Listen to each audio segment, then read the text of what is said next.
Right, thank you. I think just to the topic of the conversation today is creating value and monetizing mined ounces in African mining projects. So there's an African focus here. We're going to distinguish this. We've got a panel of essentially African project investors and one operator. Just to set the tone, Peter would like to just put a few topics out there on the board just to set the tone for the conversation around the investment metrics, and then we'll go into the panel conversation.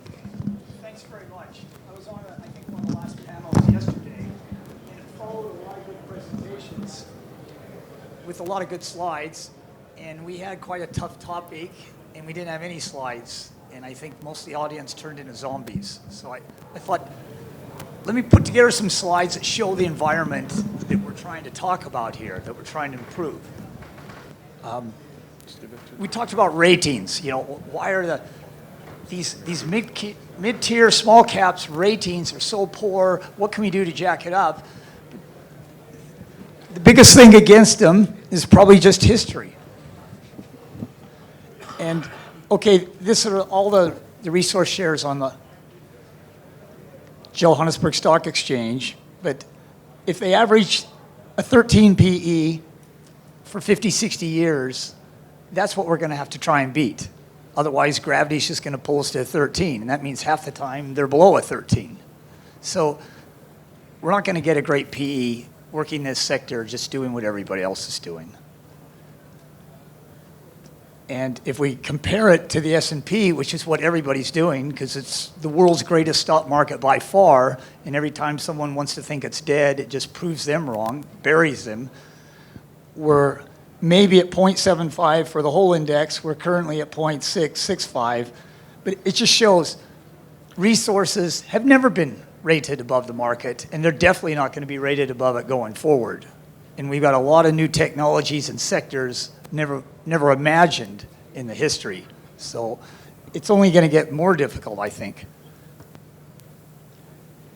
And metal prices, I keep hearing how hard the markets are, but I've never seen metal prices hold up so well. You know, this is a continued bull run, this whole new millennium. So if people don't have great companies and can't get good offerings for them with these metal prices, then the future is too bleak to consider. Now, copper's not shooting the roof off buildings like gold is, but these are the two most common commodities I think Africa has that we keep seeing, that we keep presented with. And hey, we know where copper was, and companies managed to survive all through the 80s and the 90s at copper way, way below now. So again, these are better metal prices than historically miners have had in 100 years. So, how do we go about creating value and monetizing our ounces and tons? Well, that's the job of this panel, and I'm glad I got some help because it's not going to be easy. Thanks, Peter. You're not off the hook. You're coming in a bit later. I'm going to start with Stephanie. Stephanie, SocGen had a very busy year in 2018.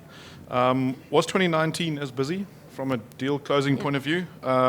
What proportion of the deals closed historically over the 2019 and 2018 had an African focus, and how's that proportion trended, as in the ratio of African to global in the last couple of years? So sort of few parts to the question, but if you could kick off with that. Well, thank you very much. Just talking about a bit from Société Générale perspective, we are clearly a global bank in mining, one of the few with a real global footprint. So we actually close deal in all the regions.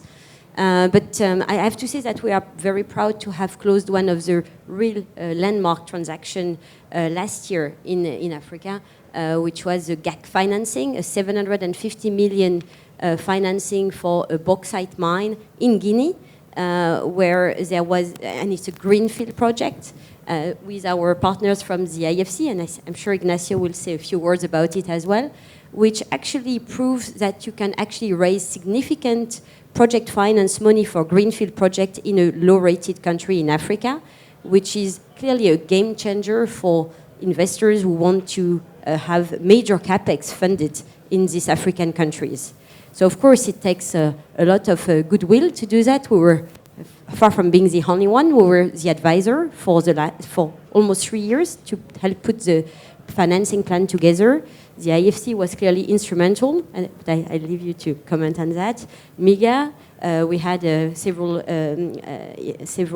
export credit agencies, as well as a group of strongly motivated commercial banks ready to. So we had a very diverse funding mix of funding sources, which enabled the project to really raise sufficient funding for it to move forward.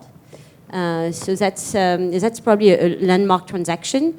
And we continue because of our footprint in Africa, which is very strong, and our strategy, which is very focused on Africa, to continue to actually close multiple projects. The main difficulty we see, and I think in this conference everyone will understand what I mean, is that it takes a long time for these projects to come to fruition, to align the financial, equity and debt with the technical, with the ESG topics, and the commercial side.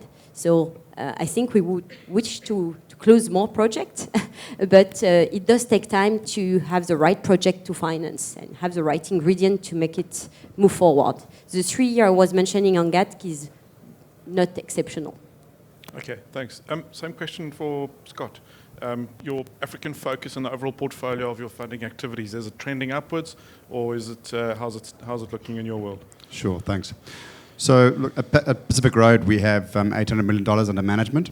If we roughly segment that portfolio, it's 1/3 in terms of quantum of projects that are invested in Southern Africa, with the remaining 2/3 generally in Tier 1, as we call them, jurisdictions, which would be characterized as low political risk and low political uncertainty.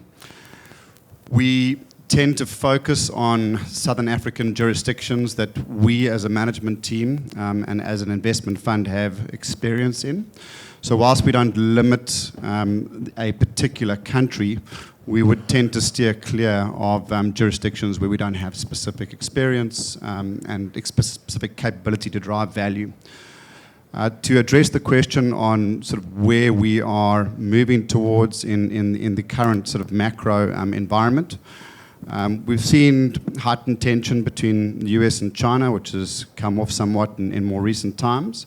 But because of the US strategic mineral supply thematic, which sees the US purposefully trying to steer away from dependency upon Asian supply chains, we are tending to focus our interests on those kinds of minerals. And should we find interesting projects in Southern African jurisdictions, then we'll certainly look to invest in those. And I wouldn't expect that we would be investing significantly differently to how we've invested in the past. And the main driver for that is that we source our funds from US pension and endowment funds. And so they tend to have a aversion to Africa generally, mainly because of the political uncertainty associated with that and the lack of clarity on development timelines. Okay. So you're still about 1/3 exposed in the overall portfolio? Absolutely. Okay. Ignacio, can you just comment on that as well? In your sort of total portfolio exposure, what's the African appetite, and what's the forward-looking view on the African appetite as a percentage of your overall activity? So clearly for us, Africa is key as an IFC. We invest and mobilize around $6 billion a year for Africa across sectors. And mining is obviously key within that for Africa. So Stephanie spoke about the GAC project, which is obviously a landmark project. I think what's interesting about GAC is not only is it a mining project, it's an infrastructure project as well. It's a multi-user rail and port infrastructure project. And I think where we see value, and SocGen was also instrumental, is how do we put the pieces together? And it takes a long time. But I think that's really where we can really have an impact in a country where it's generating well over $1 billion of FDI into a country like Guinea. We also closed the expansion financing, $300 million for the expansion of the Tasiast mine with Kinross. Also with involvement from our friends. Which again is a testament to Kinross's sort of confidence and in terms of the future of Mauritania. And we also did an equity investment commitment in Sierra Rutile in Sierra Leone in the mineral sand space. Again, a project which is key for the country. And where again it's not just the financing. There's how do we help the project and the expansion in particular of Sierra Rutile go forward? So I think that's really, it's much more complex than just financing, but that's what makes it fun. Okay, thanks. We're going to put ESG to the side for a minute. Are the economic drivers, the world demand, the same for African mining projects as they are for the rest of the world? Maybe, Peter, can you just start on that? I mean, is the EV battery market still the major economic drivers for growth and expansion in the African markets, or is there something else? Look, I've kind of lost faith in this economic driver. It's probably come with age. And I'm going more towards policy management, and yes, ore body is important. But I find copper. You're going to make money in copper if you know how to mine it a lot cheaper than everybody else. And a good policy, a good environment helps you do that. And nickel. And I know everybody's talking now about we deal in battery metals, but it's kind of the same guys with the same projects that I've known most of my life. You know, they're mining zinc, they're mining copper, they're mining nickel, but now they tell me they're mining battery metals, like that's going to get them a better price. So I think a lot of this battery metals is overdone if you're using the same traditional metals you've been mining for 15, 20 years. And that doesn't really affect, are the firms going to make a profit? Are they going to give a return? You know, obviously, if there's a depression out there, you can make a better return because you can get people for half price, and your suppliers and utilities are usually at a discount. And if it's boom times, the investors think you're going to make more money, but you're actually going to spend a lot more money, and they're probably going to get a worse return. But yes, it's easier to get money when things are booming, and it's usually tougher to get money when things aren't. But that said, I think the companies that raise money at the bottom actually have an easier time satisfying their investors' expectations. And we can look at Anglo's forming in 1917 at the height of World War I, and a lot of other examples. Companies that raise money at the bottom consistently have an easier time delivering on expectations. Yeah, I probably didn't answer your question too well. That's okay. I want to give Richard a turn. We've a lot of talk about metals, base metals, precious metals. You're the diamond miner in the room. What does the global demand look like for the sustainability of the diamond mining industry, particularly yours, over the next 5 years or so? Thanks, Warren. I think we all know that we've been through a pretty tough year in terms of the diamond market, and probably more than a year. It's been a few years of suppressed prices in the diamond industry, but there are some green shoots in terms of demand. We have seen through the last calendar year the majors exercise discipline around supply into the market. We've seen some recovery in the midstream. There was a period at the beginning of last year where the midstream, the diamantes, were really in distress on the back of financing being withdrawn from the market, etc. And we've got the global geopolitical scene that wasn't our friend in terms of diamonds last year with the US-China wars, with Hong Kong, and now just in case we haven't had enough, we've got coronavirus that is playing into that same space. So we've come through a difficult year, but I think the good news is we have seen some stability in pricing towards the end of the calendar year in terms of the rough stone price index. We've also seen quite strong demand or improved demand through the holiday season. Jewelry demand still remains fairly robust, particularly in the US. And so I think, fundamentals over the longer term, we expect supply to reduce from around 150 million carats currently to around 115 million carats over the next 3 or 4 years. So if we look out sort of 12 to 18 months, I think the diamond space looks a lot healthier. But we do have, I think, another period of a bit of a choppy market to get through. On the supply side, from an African perspective, Africa produces probably half of the world's diamond production. If you look at it by value to date, Africa has produced roughly 75% by value of world diamond revenue, which is around 1.9 billion carats or $158 billion. So Africa is certainly a very significant player in the diamond space. I think we've seen from an ESG perspective some improvement on the continent. The Kimberley process is well entrenched. It's not perfect, but it certainly is addressing the issue around how we mine and the impact on communities around us. We still have some bad examples on the continent where we haven't got it all right, but I think the story needs to be much more focused around the good that mining does, and here I'm talking all mining, not just diamonds. And through the Diamond Producers Association, we've tried to highlight that to demonstrate that mining benefits a range of stakeholders beyond employees and communities as well. But certainly Africa is key to the global diamond industry. Thanks, Rich. Okay, I'm going to ask Rob. Rob's going to get an opportunity. What are the advantages, if any, of investing in African projects compared to the rest of the world? Well, I mean, it's quite obvious that there's an arbitrage between the perception on the one hand and reality, and I think a fundamental misunderstanding of the concept of risk. The advantages of investing in Africa, broadly speaking, and to have a generalization, is that the price of entry can be as much as an order of magnitude less than that particular asset would be charged if you were somewhere else in the world. Ultimately, the market is a weighing machine, not a voting machine. So ultimately, if the risk, in fact, is not, the perception of risk is incorrect, eventually the value will come through. So Africa's entry price is oftentimes very, very cheap.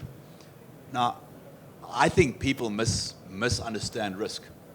If you look at every project in mining, all through my career, people spend hours and hours and hours debating the fiscal conditions of the country concerned and things like that.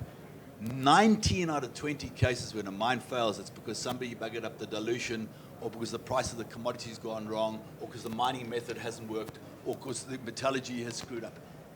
That's how mining projects fail. In fact, if you want misallocated risk, just find a great large project located right outside a town where everybody wants to live. Been up in Perth, for example. Guess what? It failed. So Africa's perception of risk is very different to the reality, and that gives rise to an entry price. Having said that, of course, the continent has risks, and I think the two ones that would probably worry me the most would be artisanals, driven by unemployment. Africa's going to have 3 billion people in the next 7 years. God help us when it comes to unemployment. And I think a perception which is incorrect of non-clean products. Africa should, in fact, get a premium for clean products when it's properly mined, but everybody assumes because it's from Africa, it's been mined by child labor, scrapping around, underwater. I mean, in one of we've gone into 3, copper, niobium and tin. Niobium's Tanzania, so guess what happened there, or what's happening there. But take tin. The real problems in tin is in Myanmar. But nobody gives a hoot because the stuff goes across the border to China and nobody talks about it. But my God, if it came out of Africa, everybody's saying, whoa, it's coming from Africa, it can't be clean. So artisanals and the concept of clean, green, cool stuff coming from Africa is something we need to work on. But ultimately, it's an arbitrage between risk and perception. Thanks, Rob. Ignacio, maybe your view on the same concept. What are the advantages from a fund investment point of view of African projects versus international? Well, I think Rob is right. There's a sort of discount to African projects in terms of perception of risk. I think if you look at risk globally, you could argue if you compare it to many countries in Latin America, Europe. Frankly, doing a mining project in Europe is arguably much riskier from a permitting and many other sort of aspects of things. So, in lots of places in Asia, there are also significant risks. So, I think that there is a misperception of risk. Also agree with Rob that, on the other hand, there are also risks that have to be managed. But I think, with transparency and with frank discussions with governments, What we've found is, in most cases, you can overcome those risks and come out with sensible solutions. So, I think and that's the reason why we're heavily invested in Africa, and we'll continue to heavily invest in Africa. I think the other thing is, we're also investing very heavily in infrastructure in Africa, in the energy space, in the ports and rail space, and that's only going to be increasing the value of mining in Africa as we get cheaper power. As an IFC, we've done scaling solar projects in Zambia, Ethiopia, Senegal, and reduction of the cost of power in Africa has got huge upside for the industry, and it's coming really fast. So that's I think, a positive, and you don't have that delta in many other countries where cost of power was traditionally lower. So I think there's good opportunity for the mining industry from that perspective. Thanks. So we've spoken about this concept of a risk premium being attached to the deals in Africa. How much of a deterrent, maybe, Scott, is political risk and other above-ground risk factors in Africa compared to your process in assessing whether investment on another continent is viable or not? Look, I mean, I think going back to what Rob said, perception is very, very important in understanding how people look at jurisdiction and policy uncertainty and regulatory uncertainty, and how that translates into risk-adjusted returns. Certainly, when we look at a project in Australia, mining right and tenement is a tick. You can take it as a given.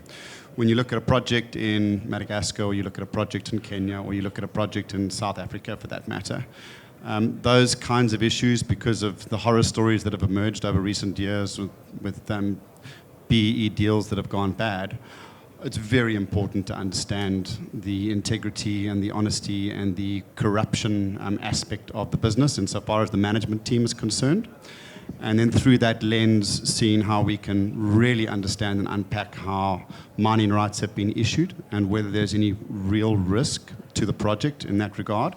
If we can get comfortable around that, then it's really a function of experience in a jurisdiction so that we can add value to the board and the management team in taking a project forward and managing the risks that prevail. Okay, thank you. Okay, I'm going to jump around a little bit. Stephanie, are there any particular combinations of country and commodity that would give more priority to a deal in your pipeline than any others, for example? So what sort of catches your eye when it comes to priorities from an investment point of view? I think what's... Apart from bauxite in Guinea. Which is obviously a favorite now. Well, I think in the banking industry, in Africa, you have a really a bit of a divergence of view on various countries in Africa, depending a little bit, not so much on the country itself, but for maybe some exceptions like sanctioned country or countries supporting terrorism where really nobody will go. But it depends more on your local presence and also your history in those countries. So it's a bit complicated sometimes in certain countries where banks are a little bit inexperienced to find the right amount of funding that you would want to find. But for SocGen, I think having a presence in 14 countries in Africa, we are very much at ease on all the countries where we have a presence. Plus, and are very much looking into the possibility to look at funding projects in countries where we do not have a presence, as long as the quality of the project stands up. So I think preferred country, it's a bit difficult to answer because we've just done Guinea and Mauritania. I mean, who would have said they are preferred countries from the banking community? But if you have a really good project which stands, and you can have a few lead banks that have a local presence giving confidence to the other banks, I think you can really make the project finance happen. I think you have also the very important topic of ESG and artisanal mining, and I couldn't agree more with you. We all need to do a lot of work to prevent the de-risking that we are seeing in certain countries. Like people won't fund anything because they are not comfortable that their reputation is not going to be tainted by just because they're funding something in that country. a lot needs to be done by a combination of, I think, government action, multilateral support. OCDE is very advanced on that topic, and we follow their recommendation. But it's very important for Africa to have a clear framework so we can differentiate the players, and not everyone is thrown in the same bag. So I think that's very clear as well. Thank you. So digging a little bit deeper into investor-friendly policy, sort of two-part question, and maybe, Rob, you can put your hand up for this one, double. Yeah, just because you spoke to me about it before. I know it's quite a difficult one to answer, but are there any no-go territories or countries in Africa that just have a red flag from an investor point of view? And the second is, on the positive flip side, have there been any decent policy improvements in the last year or two that might be attractive to investors, and maybe some examples of those if you can, Rob? Can everybody hear? Look, I think that when you look at policies that have improved, well, first of all, I mean, the two that have obviously gone bad are, Zambia and Tanzania, and whether the latter is about to stage a bit of a recovery is a moot point. It might. In terms of what has improved, there would be some people who say that some of the policies in South Africa have improved. I would not be one of them. If you look at the investment list into South Africa, that's been much promulgated and driven by the president. The very highest mining, the largest mining, is a certain company situated on the east coast, up the coast from Durban. And if you know what's going on there, in terms of their desire to spend $1.5 billion and moving down into Zolti South, and if you find out what's actually happening there, you'll reevaluate the risks in South Africa. That combined with an out-of-control Zama situation throughout South Africa, and with Eskom's obvious issues for the next few years, I don't think it's got any better, but I really wish and pray that I was wrong. In terms of where things are getting better, it's more like where the policies are stabilizing. Botswana is all stable and all that sort of thing. West Africa's improved in some places it hasn't. But, policies are going bad all over the world. It's not just Africa. I mean, look what's happened in Mongolia. Look what's happened, So I don't think Africa's any worse than anybody else in that regard. But in South Africa, it's not even one swallow in a summer. It's a swallow that hasn't even arrived. Thanks, Rob. Any other views on the policy improvement or? Yeah, if I can cheat, I put a couple slides of some countries that I think we can review. Is it too late to put them up?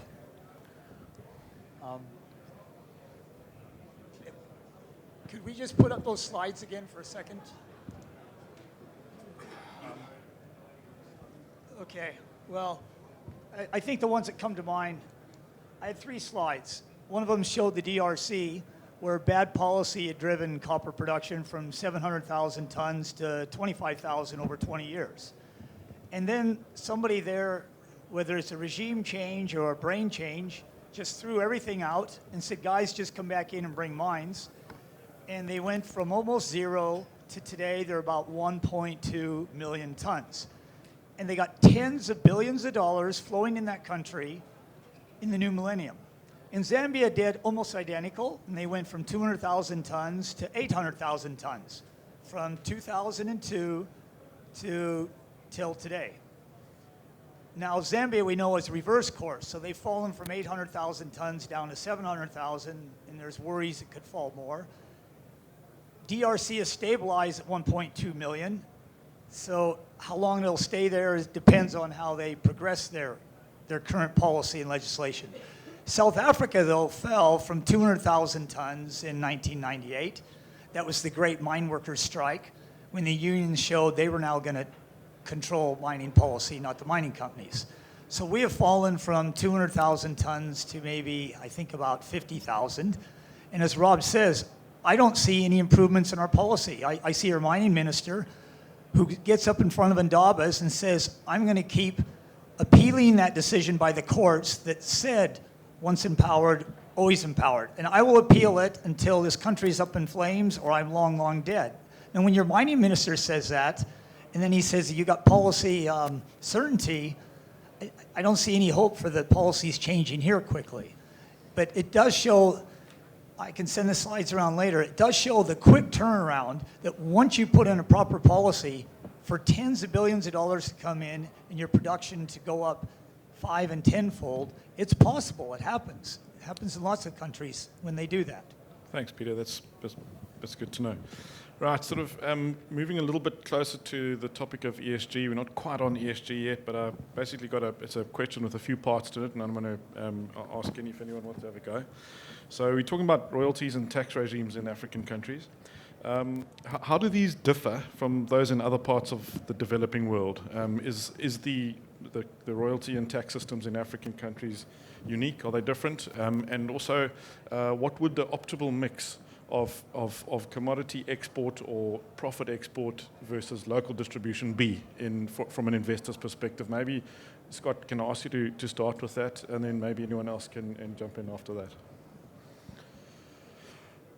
It's quite a difficult question to answer. I mean, if you look at the DRC, for argument's sake, the royalty structure has changed significantly year on year over the last 6-7 years. And as the royalty structure has changed, mines have either fought it or adapted and cut costs or cut production to manage the dialogue and the power of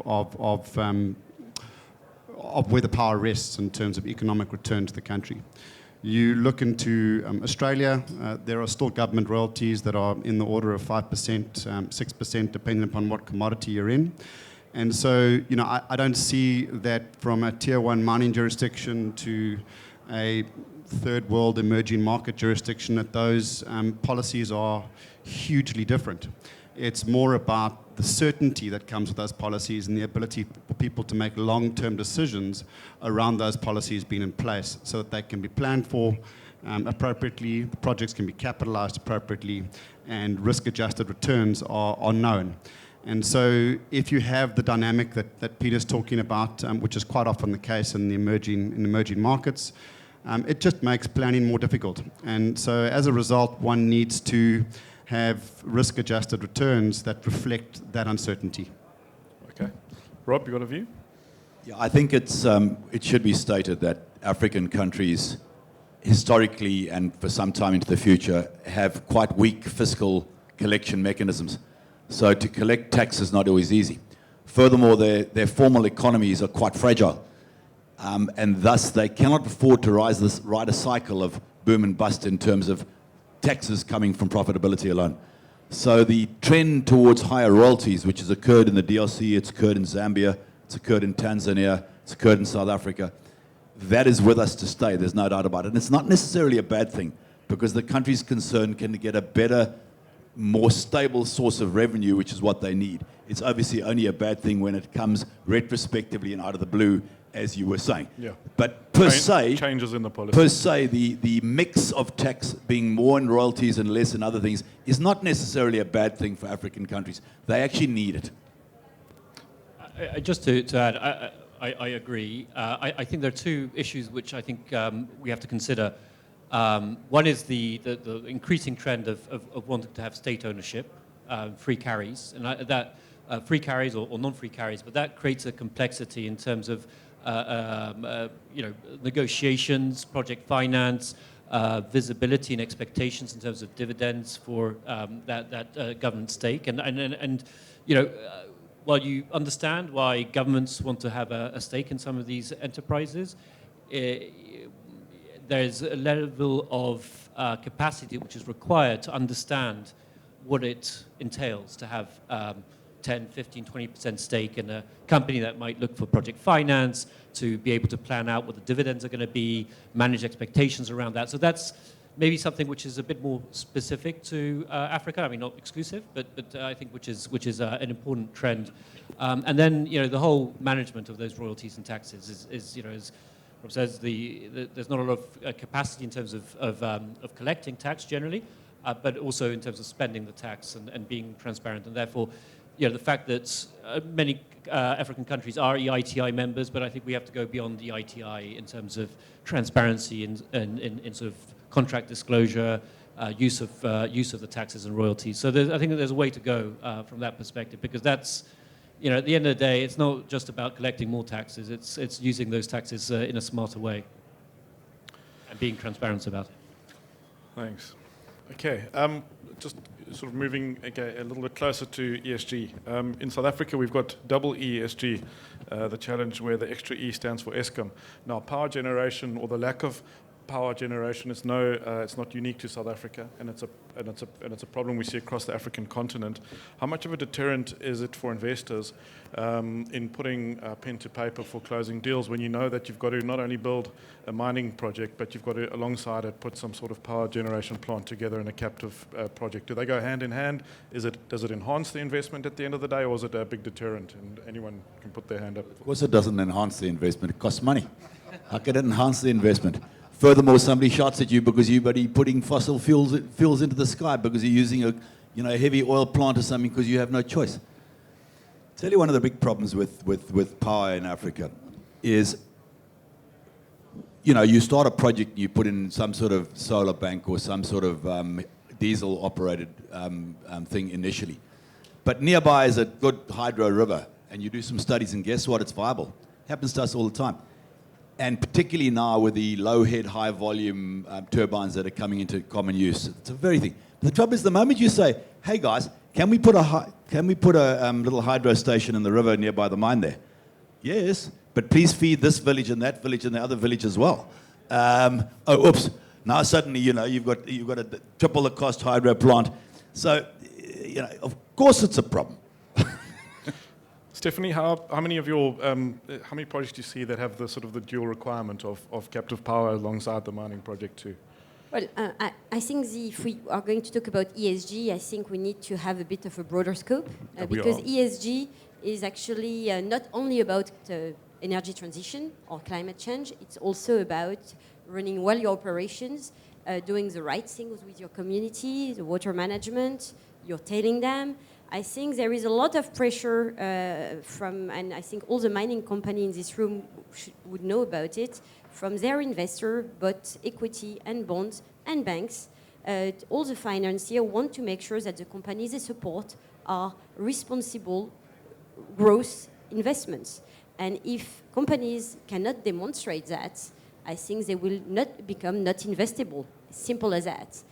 So I think this is a very serious matter. At SocGen, we take it very seriously, and we've used our combination of environmental task, which has been built over environmental skills, which has been built over the last decade plus, doing project and complying with IFC standards. Actually, we've taken that to help our corporates to focus on their existing assets, to define the right KPI for their activities, and being able to show them to the market through the instrument of a sustainability-linked loan, that they have clear KPIs, ambitious but achievable. Their banks are checking them, and under this structure, we even give a small reduction in margin to the mining company if they exceed the KPIs. And KPIs are really what mining companies are good at doing, because everyone in this industry, well, not everyone, but most people in this industry is really preoccupied about the right things, because this is the right thing for the business. Then you've got climate, which is a bit new, and I think this is where you're getting at. But climate is a very complex issue, because you've got, and for me, development and climate change are not necessarily mutually exclusive. But then I think you need to be very careful about the way you introduce this topic within the mining world. And today, a lot of support will come for this EV battery mineral project, because everyone in the financing community wants to be part of that story. But it doesn't mean that you cannot have a bankable project. The money is just going to come just like this. So I would. Okay, I'm going to get to the environment versus social in a minute. Just going straight into the ESG space, the onerous reporting requirements, and I want to get the view from both management and investor. Rich, maybe from a management point of view, how onerous are the reporting requirements for you as a listed operator in the African continent for ESG? And then maybe one of the investors can talk about the requirements on their side. Look, I think, speaking on behalf of Petra, we've been reporting on sustainability for over 10 years, or the ESG space. So it really has become part and parcel of how you report on your business. So I don't see it as being particularly onerous because it really is part and parcel of how you run the business. What's more important is that you doing the things you're reporting on. So there's a level of compliance, and a lot of the focus on ESG is around compliance, which makes sense. But I think the next step is really what role mining can play in catalyzing alternative economic development beyond compliance. So to Rob's point, if you're putting a hydro plant in, there are organizations that would fund additional capacity to catalyze economic development in surrounding communities, and that's probably the next step for us. But reporting is here to stay. We can fight it, or we can adopt and accept the reporting as part of how you run the business, which I think is the only way to really do it. Okay. Perhaps, Scott, from the investment point of view, is there enough visibility in the ESG reporting? Do you know that what's being reported is actually what's being done? Sure. Look, I think that it's quite a complicated discussion. ESG means different things to different people. There are lots of different standards, lots of different measurement frameworks out there. And I think that people can get very quickly confused by trying to tick the boxes on all of those dimensions. And so, what we try and look at is, if you take the 30 largest mining companies in the world by market cap, there's recently a publication being launched by the Resource Mining Index. If you go and have a look at the 70 different metrics that are measured, you will find from those 30 companies that have an infinite balance sheet and infinite resources at their disposal, that they score very differently across all of those 70 metrics. So at the end of the day, it really comes down to understanding that ESG is important and setting some aspirational targets around what you are going to focus on within the ESG space, and then measuring that so that you can demonstrate that you're moving down a path. And so what we try and do as an investor is to say, okay, we're looking at a project, it's in Africa. Africa is water constrained or water scarce. So climate change is not really that important for that particular project in that particular space, but managing water and water scarcity is really important. So it's really around understanding and identifying what's fit for purpose in the context of where those projects are. And I think another important thing to reflect on, Richard's coming from the perspective of a company that's got 4 operating assets and cash flows. And quite often when a project is in an exploration stage, one has to recognize what ESG means throughout the life cycle. And so I think it's really, as an investor, it's important to know that you've got a management team that understands what ESG is. They're committed to ESG, and they're prepared to set a referential set of KPIs that can help investors understand and communicate that they are making a difference in terms of the ESG agenda. And one last comment. We've done our own independent analysis between two of the larger exchanges, being the Australian Stock Exchange and the TSX. We source our money from North America, so we tend to sort of pay attention to what's happening in the North American markets. If you look at a very basic exercise, companies that are publishing transparency reports have ESG front and center on their web interface, or is it a subliminal line on a third page within a nested web environment? We find that in the ASX, there's 30% of companies that have ESG on the front page or have a sustainability report. You go into the Toronto Stock Exchange environment, which is much closer to where we source our money from, that number is staggeringly high. It's 60 to 70%. And so that tells the trend that assets under management are definitely taking ESG more seriously.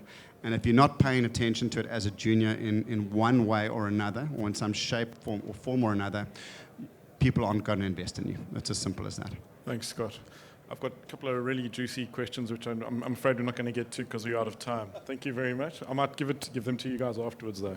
Thanks very much.